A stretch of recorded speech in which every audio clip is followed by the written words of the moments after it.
అడుగుపెట్టినో ఆ రోజు మా అప్లయన్స్ యొక్క రికగ్నిషన్ నేను చూసాను కదా. సో నెక్స్ట్ నాదే అని నేను గట్టిగా డ్రీమ్ చేసుకొని వెళ్ళిన ఈ హాల్లో వచ్చి 100% నేను కూడా ఆ ప్లేస్లో నిలబడతా, నేను మా సార్. సో బహానా అని నిన్న పారిక్ సార్ ఒక సెషన్ తీసుకున్నారు కదా, సాకులు చెప్తారు అని. నేను కూడా నిన్న రాసుకున్నా నా బుక్లో, మా సార్ ఫుల్ టైం వస్తలేరు ఇంకా అని చెప్పేసి రాసుకున్నా అనమాట. తర్వాత సార్ చింపి పడేయమన్నాక చింపి పడేసిన, అది తీసేసిన ఇక మైండ్ నుంచి. ఖచ్చితంగా ప్రతి ఒక్క లేడీ మీరు హార్డ్ వర్క్ చేస్తే మీ హస్బెండ్ సపోర్ట్ 100% వస్తుంది. आपको एक सेकंड आपको गीता और समाज की स्टोरी समझ में आ गया ना? मैं इतनी तेलुगु समझने लग गया हूँ. वो बोली ना, मैंने सब भैया बोलते हैं वो तो बिल्कुल फॉर्मूला बहाना सब तोड़ दिया, ऐसे ही बोला ना. देखो तो मैं ही कह रहा हूँ जितनी लेडीज है वो भी सुन ले इस बात को कि गीता ने बिजनेस शुरू किया, बाद में समाज साथ में आया. ऐसा नहीं कुछ भाई क्या उसकी ईगो हट की, ये नहीं करती है क्योंकि हस्बैंड साथ ही दे रहा है. हम अकेले क्या करेंगे, हम किसको लेके आएंगे? वो लेडी अपनी लेडी को बिजनेस में लेके नहीं आई, वो इतने सारे जेंट्स को बिजनेस में लेके आई और उसके बाद हस्बैंड भी आ गया साथ में. अब दोनों मिलकर काम करते हैं. कभी हस्बैंड शुरू करेगा लेडीज बात में आएगी, तो कोई सुनना नहीं चाहिए. Yes sir 100%. సో నా కోసమే మాట్లాడినట్టు అనిపించింది నిన్నైతే నాకు. ఇక్కడ నన్ను ఫస్ట్ టైం చూస్తున్నారు చాలామంది. నేను ఈ బిజినెస్ స్టార్ట్ చేసి 5 years అవుతుందండి. ఈ అమ్మాయి నా కడుపులో ఉండే 5 months ప్రెగ్నెంట్గా. ఈ అమ్మాయి నా కడుపులో ఉండే అప్పుడు స్టార్ట్ చేసిన. మా బాబు 1.5 years ఉండే అనమాట. ఆ టైంలో my great appliance Sanjay madam and Purnima madam మా ఇంటికి వచ్చి ప్లాన్ చెప్పడం జరిగింది. నాకు అంటే ఈ బిజినెస్ ఎవరికి అర్థమవుతుంది చెప్పనా? ఎవరికి అర్థమవుతుంది? అందరూ బిజినెస్లోకి ఎందుకు రారంటే వాళ్ళకు పెయిన్ అనేది లేదు. అంటే కొంతమంది తల్లిదండ్రుల మీద ఆధారపడి పుట్టినప్పటి నుంచి ఎదిగిన వాళ్ళు ఉంటారు, కష్ట సుఖాలు తెలియకుండా పైకి ఎదిగిన వాళ్ళు ఉంటారు. సో ఏ ప్రాబ్లం లేకుండా వాళ్ళ తల్లిదండ్రులు పెంచిన ఆ ఫ్యామిలీ నుండి వచ్చిన వాళ్ళు ఉంటారు. సో నేను మాత్రం కంప్లీట్గా మిడిల్ క్లాస్ ఫ్యామిలీ. నిజంగా ఈ డిఓసిడి రికగ్నిషన్ అనేది స్ట్రాంగ్గా మా నాన్న కళ. సో మా డాడీ కూడా బోర్డ్ డైరెక్టర్లో ఉన్నారనమాట ఈ బిజినెస్లో. ఆయన ఒకసారి ఎఫ్ఆర్యూకి ఇక్కడికి రావడం జరిగింది, ఫస్ట్ టైం ఎఫ్ఆర్యూ. ఆ రోజు ఈ రికగ్నిషన్ చూసి మా నాన్న చెప్పారు నాతోటి, ఆ రికగ్నిషన్ మీరు ఇద్దరు తీసుకోవడం నేను చూడాలని. సో మనకు జితేంద్రరాణి సార్ వీడియో ఉంది కదా, మీ ఇంట్లో పెద్దవాళ్ళు ఎవరన్నా ఉంటే ఫాస్ట్గా వర్క్ చేయండి, మీ సక్సెస్ని వాళ్ళకి చూపియండి అని. ఎందుకంటే ఎప్పటికీ మనతో ఉండరు వాళ్ళు. ఎస్ అన్నో. సో వాళ్ళకు ఈ ఆనంద బాష్పాలు ఎన్ని కోట్లు గుమ్మరించినా వాళ్ళకి ఆనందం నేను ఇవ్వగలుగుతానా? ఎవ్వరం ఇవ్వలేము. అందుకే నేను ఇంకా గట్టిగా పనిచేసేదాన్ని. సో మేము కంప్లీట్గా మిడిల్ క్లాస్ ఫ్యామిలీ. మాకు ఎలాంటి అంటే సపోర్ట్ అనేది లేకుండే. స్టార్టింగ్లో మా చిన్నతనంలో మా నాన్న మంచి ఇన్కమ్ సంపాదించేవాళ్ళు, మంచి బతికిన వాళ్ళమే మేము కూడా. తర్వాత ఆయన స్నేహం కరెక్ట్గా లేక, వాళ్ళ ఫ్రెండ్ సర్కిల్ కరెక్ట్గా లేక మా నాన్నని మోసం చేసి, మా నాన్న చేసే బిజినెస్లో ఆయన మోసం చేసి మమ్మల్ని కంప్లీట్గా డౌన్ఫాల్ చేయడం జరిగింది అనమాట ఫ్రెండ్స్. ఎంత అంటే మేము ఇంటికి మా నాన్న నైట్ ఏ టైంలో వస్తారో తెలియదు. నైట్ రాగానే ఇంట్లో కిచెన్లో, అప్పట్లో మా ఇంట్లో బీరువా కూడా లేదు, సజ్జం ఉంటుంది కదా, దానిపైన నోట్ల కట్టలు పెట్టేటోడు అనమాట. అంటే బీరువాలో దాచిపెట్ట లేకుండా అక్కడ డబ్బులు పెట్టేటోడు. మేము రేవగానే వచ్చి చూసుకునేటోళ్ళం, ఈరోజు ఎంత డబ్బు తెచ్చిండు మా డాడీ అని. అలాంటి లైఫ్ అంటే మాకు ఊహ తెలిసినప్పుడు ఈ ఏజ్లో ఉంటాం మాకు తెలిసి. ఆ టైంలో మేము అంత డబ్బు చూసిన వాళ్ళమి. తర్వాత వ్యాపారం కంప్లీట్గా డౌన్ఫాల్ అయినాక తినడానికి కూడా చాలా ఇబ్బంది పడ్డాం. అన్నము అంటే మమ్మల్ని పెంచింది నిజంగా గవర్నమెంటే అనుకోవాలి. మా ఇంట్లో రేషన్ బియ్యం తిని బ్రతికినాం మేమైతే, గవర్నమెంట్ ఇచ్చిన రైస్.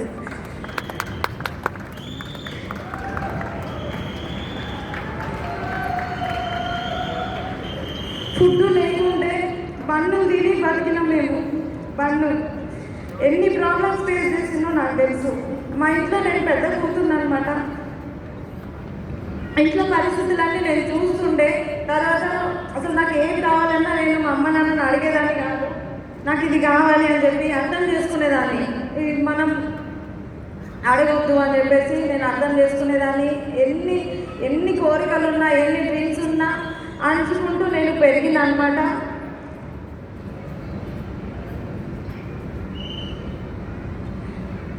నేను ఎంతో ప్రయత్నం చేసినా ఏడవద్దని, కానీ నా వల్ల అవుతలేదు. చాలా ప్రయత్నం చేసినాను. అంటే అన్ని డ్రీమ్స్ కూడా, చిన్న చిన్న కోరికలు, మంచి బట్టలు వేసుకోవాలన్నా, అసలు చాలామంది ప్రతి ఫెస్టివల్కి బట్టలు కొనుక్కుంటారు. ఎప్పుడు ఏ డ్రెస్ నచ్చితే అప్పుడు కొనుక్కుంటారు. కానీ మేము ఫెస్టివల్స్కి కూడా కొనుక్కోబోతుండే. ఎప్పుడు మా అమ్మ నాన్న మాకు ఈ డ్రెస్సులు ఇది తెచ్చిడు అని నాకైతే గుర్తులేదు. సో అలాంటి సిచ్యువేషన్లో మేము ఎదిగినాం నిజంగా. సో కంప్లీట్గా జీరో అంటే జీరో. ఒకప్పుడు మంచి స్థాయిలో ఉన్న మా పేరెంట్స్ తర్వాత ఒకరి కింద పోయి పనిచేయాలంటే మా డాడీకి అస్సలు ఇష్టం లేకపోతుండే. నేను పోయి పనిచేయాలా, నా కింద 20-30 మంది లేబర్ ఉంటుండే అని చెప్పి. అలా కొంతకాలం మమ్మల్ని చాలా ఇబ్బంది పెట్టారు. నిజం చెప్పాలంటే మేము ముగ్గురం ఆడపిల్లలమే. 7th క్లాస్ చదివే అమ్మాయి నేను ప్రైవేట్ స్కూల్లో నల్గొండలో. తర్వాత మేము హైదరాబాద్కి షిఫ్ట్ అయినాం. గవర్నమెంట్ స్కూల్లో 5th క్లాస్లో జాయిన్ చేసింది నన్ను. నా స్టడీ పర్పస్ 2 years వేస్ట్ అయిపోయింది అప్పుడు. సో తర్వాత మెల్లిమెల్లిగా పరిస్థితులు అర్థం చేసి మమ్మల్ని హాస్టల్లో కూడా వేయడం జరిగిందనమాట. నేను అందుకే మా టీంకి చెప్తా, పిల్లల్ని హాస్టల్లో వేయకండి అని.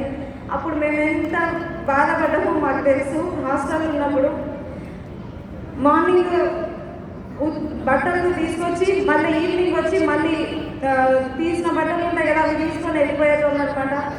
వాళ్ళు కూడా చాలా బాధపడ్డారు. నైట్ టైము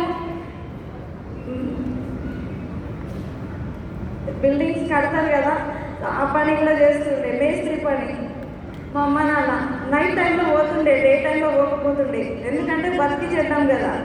సో జనాల్లో కూడా అంత ఏ పని అంటే ఆ పని చేయలేదన్నమాట.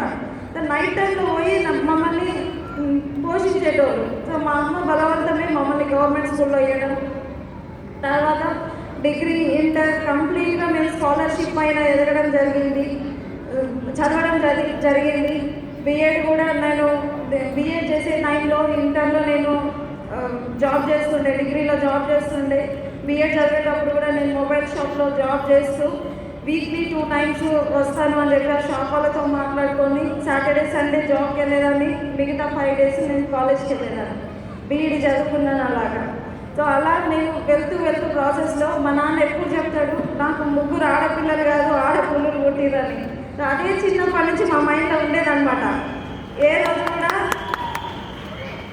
ఏమంటారు, చిన్నగా మేము ఆలోచించకపోతుండే. అంటే మాలో ఒక తెలియని ధైర్యం అనే విత్తనం నాటింది మా నాన్న. కానీ చాలా భయపడేటోళ్ళం, బయటికి చెప్పడానికైనా ఏదైనా పరిస్థితులు ఉంటాయి కదా మనల్ని అనిచేస్తుండే.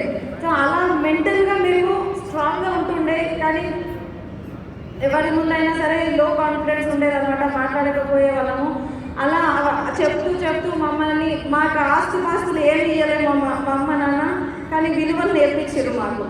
ఎవరిని మోసం చేయకుండా ఎదగాలి, నలుగురికి సాయం చేసుకుంటూ ఎదగాలి. సేమ్ వాళ్ళు చెప్పిన మాటల ద్వారానే, వాళ్ళలాగానే నాకు ఈ బిజినెస్ అవకాశం దొరికింది. విన్నింగ్ టీం కూడా సేమ్ మైండ్ సెట్, విన్నింగ్ టీంలా.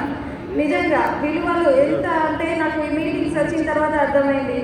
మా నాన్న ఎంత ఫ్రీడమ్ ఇచ్చిరో మాకు చిన్నప్పటి నుంచి. మా హస్బెండ్ కూడా మా నాన్నలాగానే నాకు ఫ్రీడమ్ ఇచ్చిరు. ఏ రోజు కూడా నువ్వు బయటికి పోవద్దు, నువ్వు ఇది చెయ్యొద్దు, అది చేయదు, ఏ రోజు కూడా శాసించలేదు నన్ను. సో నాకు నచ్చినట్టు నీ పని నువ్వు చేసుకో, నీ ఇష్టం అని చెప్పేసి అంటుండే. సో అలానే నేను ఈ బిజినెస్ స్టార్ట్ చేయడం జరిగిందనమాట. సో చిన్నప్పటి నుంచి అవన్నీ చూస్తూ ఎదిగినాం కాబట్టి, అంటే నేను పుట్టిందేమో మిడిల్ క్లాస్ ఫ్యామిలీ. నా ఆలోచన విధానం అనేది కంప్లీట్గా లగ్జరీగా ఉంటుండే. లగ్జరీ లైఫ్ అంటే నాకు ఇష్టం ఉంటుండే. సో మా ఫ్రెండ్స్ కూడా స్కూటీ పైన కాలేజ్కి వస్తుంటే వాళ్ళని చూస్తూ మనసులో అనిపించేది, నేనెప్పుడు బండి కొనుక్కోవాలి, నేనెప్పుడు స్కూటీ కొనాలి, సో నేనెప్పుడు అలా నచ్చిన డ్రెస్ వేసుకోవాలి అని చెప్పేసి వాళ్ళని చూస్తూ నేను బాధపడేదాన్ని. ఇన్స్టిట్యూట్లో కూడా నేను తీసుకెళ్ళిన బాక్స్ నలుగురిలో కూర్చొని తినకపోతుండే, ఎందుకంటే దొడ్డుపోయాను కదా. చూస్తే ఫ్రెండ్స్కి నా పోస్చర్ అనేది నేను తగ్గించకపోతుండే. ఎంతమందిలో ఉన్నా కానీ మా ఫ్రెండ్స్కి ఇప్పటికీ కూడా మేము ఇలాంటి ప్రాబ్లం ఫేస్ చేసినామని ఈ స్క్రీన్ మీద చూస్తేనే తెలిసింది. ఈరోజు ఇప్పటి వరకు కూడా మేము చెప్పలేదు, నేను చెప్పను, నా ప్రాబ్లమ్స్ నా ఫేస్ మీద ఎవరికి కనిపించవు, దేవుడు ఇచ్చిన వరం నాకు అది. సో అలా వెళ్తూ ఉన్న ప్రాసెస్లో వెస్టీజ్ అనే అవకాశం వచ్చింది నా జీవితంలో. నా మైండ్ సెట్కి తగ్గట్టుగా ఉంది వెస్టీజ్ అని చెప్పి. అంతకుముందు నేను బిఫోర్ వేరే కంపెనీలో వర్క్ చేసిన, అక్కడ నాకు ఇప్పుడు ప్రెసెంట్ ఉన్న అప్లయన్స్ వడమన్ Srinivas sir, Anjaneya sir, Das sir, Sanjay madam వీళ్ళందరూ నాకు క్రాస్ లైన్స్, అక్కడ నాకు బ్రదర్ లైన్స్ అనమాట. సో నాకు వాళ్ళకి ఆ బిజినెస్లో ఎలాంటి సంబంధం లేదు, కానీ నా వర్క్ వాళ్ళు చూస్తుండే, నేను మీటింగ్స్కి వస్తుండే. నేను సింగర్గా నాకు అప్పుడు మ్యారేజ్ కాలేదు, మీటింగ్స్కి వచ్చేదాన్ని, నైట్ టైంలో వెళ్ళేదాన్ని, నైట్ మీటింగ్ అయిపోయేంత వరకు వెళ్ళేదాన్ని. సో మా నాన్న కూడా చాలా సపోర్ట్ చేసిరనమాట. నైట్ 10:30, 11 అయినా కూడా మా నాన్న 4 వరకు వచ్చి నన్ను తీసుకొని వెళ్ళేవాళ్ళు అనమాట. అంటే పెళ్లి కాని అమ్మాయి ఆ టైంలో వస్తుందంటే చుట్టుపక్కల వాళ్ళ నుంచి కూడా ఎలాంటి రిజెక్షన్స్ వస్తాయి. వాళ్ళు కూడా అంటుండే, అమ్మాయికి మ్యారేజ్ కాలేదు, ఈ టైంలో ఇట్లా వెళ్తున్నారు అట్లా వెళ్తున్నారు అని. మా నాన్న ఒకటే మాట చెప్తుండే, నా కూతురు మీద నాకు నమ్మకం ఉంది, ఆమె తీసుకున్న నిర్ణయం సరైనది, మీరు గమ్మునుండండి, నాకు తెలుసు అలా చెప్తుండే అనమాట. సో అలా వాళ్ళ నుంచి చాలా సపోర్ట్ వచ్చింది. తర్వాత బిజినెస్లో సైన్ అప్ అవ్వడం జరిగింది. ఆ టైంలో నేను ప్రెగ్నెంట్గా ఉన్నా. నేను చేయగలనా మేడం అని అడిగినప్పుడు పూర్ణిమ మేడం, నేను అంతకుముందు శారీస్ బిజినెస్ చేసేదాన్ని, సో శారీస్ ఎలాగైతే మీరు రిఫర్ చేస్తారో సేమ్ అలాగే ఈ వెస్టీజ్ ప్రోడక్ట్స్ రిఫర్ చేయండి అని మేడం నాకు చెప్పారు అనమాట. నిజంగా సేమ్ మేడం ఎలా చెప్పారో అలాగే చేయడం స్టార్ట్ చేసిన. మెల్లిమెల్లిగా Sanjay madam and Purnima madam, Anjaneyulu sir, Dasu sir నిజంగా ఎంత హెల్ప్ చేసిరంటే, ఆ టైంలో స్టార్ట్ అయిన లేడీ ఈరోజు మీ ముందు DUCDగా నిలబడలేదంటే నా ఒక్కదాని హెల్ప్ అయితే కాదండి. నిజంగా నా అప్లైన్ సపోర్ట్ ఉంది నా దగ్గర. ప్రతి ఒక్క అప్లైన్ కూడా పేరు చెప్తే మళ్ళీ ఎవరి పేరైనా మర్చిపోతుందేమో అని నేను లైన్గా పేరు చెప్పట్లేదు, క్షమించండి. ప్రతి ఒక్క అప్లైన్ నా ఓన్ బ్రదర్గా నా మాట రిసీవ్ చేస్తున్నారు, నాకు హెల్ప్ చేసిరండి. ఏ సాయం కావాలన్నా అడగగానే నాకు చెప్తుండే.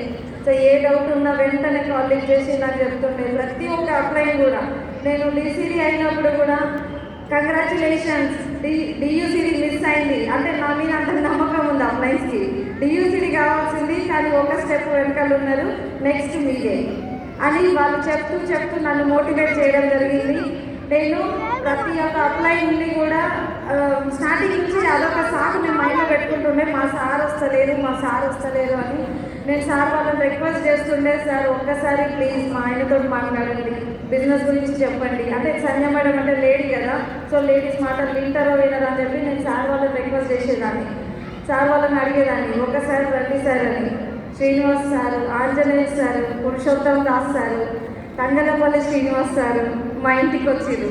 నా మాట నా చెల్లి అడిగింది అని చెప్పి, సో మా ఇంటికి రావడం జరిగింది, మా సార్తో మాట్లాడడం జరిగింది. సో మంచిగా ఉంటుంది, సార్ సపోర్ట్ చేయండి అంటే నా బాధ వాళ్ళకి అర్థమైంది. అందుకే ఇంటికి వచ్చి మరీ చెప్పడం జరిగిందనమాట. నేను ఎవ్వరి సాయం మర్చిపోనండి. సో ప్రతి ఒక్క అప్లై కూడా నాకు చాలా సపోర్ట్ చేసారు కాబట్టి నేను ఈరోజు నిలబడ్డా. ఇక్కడ విన్నింగ్ టీమ్ అంటే చాలామంది ఆషామాషి అనుకుంటారు, కానీ మీరు డ్రీమర్ అయితే మాత్రం మిమ్మల్ని ఇక్కడ నిలబెట్టేంత వరకు మీ అప్లైన్ మిమ్మల్ని వదలరండి. మీరు డ్రీమర్ ఉండాలి ఫస్ట్. సో పని మీ దగ్గర ఉంటే మిమ్మల్ని ఇక్కడ నిలబెట్టే బాధ్యత మీ అప్లైన్స్ ఉంటుంది 100%. నేనే బెస్ట్ ఎగ్జాంపుల్. ఎందుకంటే కడుపుతో ఉన్న అమ్మాయి స్టార్ట్ చేసినప్పుడు ఈరోజు స్టేజ్ ఎక్కి నిలబడుతుంది, మీకు మాట్లాడుతుంది అంటే రేపు మీది 100% అవుతుంది. అండ్ ఇక్కడ స్టేజ్ మీద నేను మా సార్ మీకు కనిపించొద్దు, మీరు మీ సార్ కనిపించాలి, మీరు మీ మేడం కనిపించాలి. మేము కనిపిస్తే మీలో ఈర్ష్య పెరుగుతుంది, మేము కనిపించద్దు. మీరు కనిపిస్తే మీరు మోటివేట్ అవుతారు, ఖచ్చితంగా మీరు రేపు వచ్చి కూర్చుంటారు. నా అప్లైన్ సక్సెస్లో నేను అదే చేసిన. నిజంగా నాకు పూర్ణిమ మేడం డాక్టర్ వాళ్ళ రికగ్నిషన్ అయినప్పుడు నేను ఎందుకు చాలా ఎమోషనల్ అయినా. మీరు ఇప్పుడు ఎట్లయితే కేరింతలు పెట్టిరో నేను అట్లనే గట్టిగా వచ్చిన అనమాట, మస్తు ఎంజాయ్ చేసిన. మేడం కిందికి రాగానే మేడంకి గట్టిగా పట్టుకొని ఏడ్చిన. నిజంగా ఆ ఫీలింగ్ చెప్పలేము. ఆ ఏడుపు అర్థము డ్రీమర్స్కే అర్థమవుతుంది, అంత గట్టిగా ఏడ్చిన. అంటే స్టార్టింగ్ నుంచి మేడం ఎన్ని ప్రాబ్లమ్స్ ఫేస్ చేస్తూ ఎదిగిరో, వాళ్ళు మీటింగ్లో చెప్పినప్పుడు వాళ్ళు సింపుల్గా ఉన్నప్పుడు ఎట్లున్నారు, ఈరోజు సెలబ్రిటీ అయినాక ఒక హీరోయిన్ లాగా సెలబ్రిటీ లాగా ఆ లుక్లో వాళ్ళని చూసేసరికి నేను ఎమోషనల్ అయిపోయినా చాలా. నా డ్రీమ్ కూడా అదే కదా. సో సో మీకు సాధ్యమైంది మేడం, నాతో కూడా అవుతుంది 100%. వాళ్ళని చూసినప్పుడల్లా, ఈ ఎఫ్ఆర్ఈ మీటింగ్కి వచ్చినప్పుడల్లా నేను రీఛార్జ్ అయిపోయి ఇంటికి వెళ్ళిపోతా. అదే బ్యాటరీ ఫుల్ అయిపోతుంది. ఆ బ్యాటరీ 1 year వరకు నాతో ఉంటుంది ఖచ్చితంగా. సో అందుకే ఫ్యామిలీ రీయూనియన్కి రావాలి. మీ కళలకు జీవం పోయాలంటే ఈ స్టేజ్లో, ఈ పవిత్రమైన ప్లేస్లో మీరు కూర్చోవాలి. ఇక్కడ కూర్చొని మీరు ఏది కోరుకుంటే అది అవుతుంది. ఏది కోరుకుంటే, మీరు మంచి కోరుకుంటే మంచి అవుతుంది, చెడు కోరుకుంటే చెడు అవుతుంది. సో మంచి కోరుకోండి, నాతో అవుతుంది, నా రికగ్నిషన్ జరగబోతుంది. ఈరోజు మీకు ఫిజికల్గా చూపించిన మా రికగ్నిషన్ నేను 5 ఏళ్ల క్రితమే చూసిన, 5 years బ్యాక్ నేను చూసిన ఈ రికగ్నిషన్ మీకు కనిపించడానికి ఈరోజు ఫిజికల్గా జరిగింది అంతే. సో అంత రికార్డెడ్ మ్యాచ్ అంతే. విజువలైజ్ చేసుకోండి ప్రతి ఒక్కరు కూడా మీ సక్సెస్ని. చాలామంది ప్రాబ్లమ్స్ని చూసుకుంటే ఏడుస్తూ ఉంటారు, నాకు ఎన్ని ప్రాబ్లమ్స్ ఉన్నాయి, నేను అందుకే మీటింగ్ రాలేదు. మీకు తెలియదు మీ జీవితంలో ఉన్న ప్రాబ్లమ్స్ అన్నిటినీ తరిమి కొట్టేవే ఈ మీటింగ్ హాల్స్. ఆ బలం మీరు తీసుకొని వెళ్తారు. అంత గొప్ప నాలెడ్జ్ మన great mentor ST Balu sir మనకి ఇస్తారు. నిజంగా నాకు నిన్ననే మా సార్తో ఈ మాట చెప్పిన, గుళ్ళో పంతుల్ని చూసినా కూడా నేను మనస్ఫూర్తిగా కాలు మొక్కనండి. నాకు మొక్కాలి అనిపించదు, ఎందుకంటే మనిషే కదా, ఆయనే కదా, ఆయన కూడా అని చెప్పేసి అనిపిస్తుంది. కానీ బాలు సార్ని చూస్తే మాత్రం కాలు మొక్కకుండా పోతుంది కాదు. నిజంగా అంత గొప్ప మనిషి అయినా.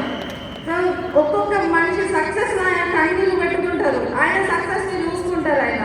మీరు అబ్జర్వ్ చేయండి, ఇక్కడ డియూసీడీ రికగ్నిషన్ అయ్యేటప్పుడు కూడా సార్ కళ్ళల్లో కన్నీళ్ళు ప్రతి రికగ్నిషన్లో నేను చూసిన. సో జనాల సక్సెస్లో ఆయన సక్సెస్ని చూసుకుంటున్నారు. అంత గొప్ప మెంటర్ అంత గొప్ప మెంటర్ చేతిలో మనం ఉన్నాం. ఇంకా అంతకంటే అదృష్టం ఎక్కడ? Yes or no? మీకు కళలు ఉన్నాయా? ఉన్నాయా? నిద్ర పోనీయకుండా చేసే కళలు. 5 ఏళ్ళుగా నేను ప్రశాంతంగా నిద్ర పోలే.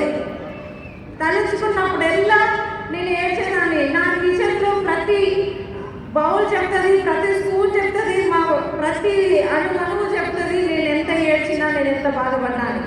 కిచెన్లో డియూసీడీ అయ్యాక నేను ఇంట్లో మాట్లాడాలి అని చెప్పి ఆల్రెడీ నేను ప్రాక్టీస్ చేసేదాన్ని 5 ఏళ్ళ నుంచి. విజువలైజ్ చేసుకునేదాన్ని, ఇలా మాట్లాడాలి, అలా మాట్లాడాలి, నా రికగ్నిషన్ ఇలా జరగబోతుంది, సో ఇంత టైం ఉంది అని చెప్పి. ఖచ్చితంగా ప్రతి ఒక్కరితో అవుతుంది, నా ఒక్కదానితో కాదు. మీలో కళలు ఉంటే మాత్రం ఆ కళలకి జీవం పోయండి. గ్రేట్, నిజంగా చాలా హ్యాపీ మూమెంట్. అండ్ మంచి లీడర్స్ ఉన్నారు. బారెల్ సార్ నా పోస్టర్ రాగానే సార్ నాకు కాల్ చేసి చెప్పిన మాట, ఆగొద్దు, డియూసీడీ నీది కంప్లీట్ అయిందని ఆగొద్దు, టీంలో డియూసీడీ రావాలి, ఇంకెక్కువ పని చేసే బాధ్యత మీరు తీసుకున్నారు. సో ఇప్పటి వరకు చేసింది ఒకేదు, ఇప్పటి నుంచి చేసేది ఒకేది అని చెప్పారు. సో టీంలో కూడా నెక్స్ట్ ఎఫ్ఆర్ఈ చూడండి మీరు. మన ఆర్గనైజేషన్లో ర్యాంక్ వాక్ జరుగుతుంది డియూసీడీలో. ఖచ్చితంగా నేను చెప్తాను మీకు, నిజంగా అంత మంచి డ్రీమర్స్ ఉన్నారు. సో మన లీడర్స్ అందరికీ నేను చెప్పేది ఒకటే, మీ స్ట్రాంగ్గా డ్రీమ్ చేయండి. మీకు ఏం కావాలంటే అది కోరుకొని 3 రోజుల తర్వాత ఈ హాల్లో నుంచి బయట పెడితే మాత్రం ఖచ్చితంగా మీరు పని చేస్తే 100% ఆ లైఫ్ స్టైల్ ప్రతిదీ కూడా మీకు అవుతుంది. మీ తల్లిదండ్రులకి మీ సక్సెస్ని చూపించండి. మీ తల్లిదండ్రులకి మీ సక్సెస్ని చూపించండి. ఈరోజు వాళ్ళ ఆనందం అంతా ఇంకా కాదు. సో మా అత్తమ్మకు ఒక మాట చెప్పాలనుకుంటున్నా.